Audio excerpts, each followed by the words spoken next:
Philippians 4 contains two verses about a noteworthy conflict in the church at Philippi between two women. Listen to Philippians 4 verses 2 and 3. I entreat Euodia and I entreat Syntyche to agree in the Lord. Yes, I ask you also, true companion, help these women who have labored side by side with me in the gospel, together with Clement and the rest of my fellow workers whose names are in the book of life. These verses tell us a few things about conflict in the church that we would do well to note. First of all, conflict occurs even among strong believers who are walking with the Lord. Paul says that these two women labored side by side in the gospel.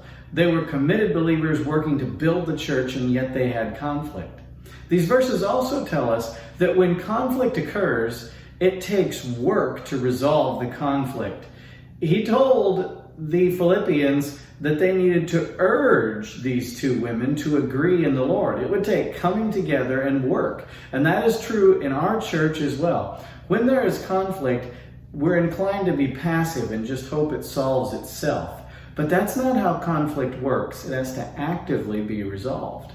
And then thirdly, these verses tell us that to resolve conflict sometimes requires help from other believers.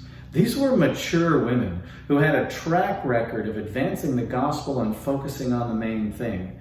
And yet, Paul says, help these women to agree in the Lord.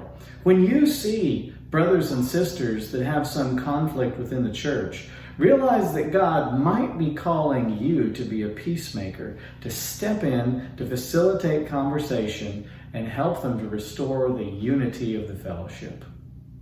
Have a great Thursday.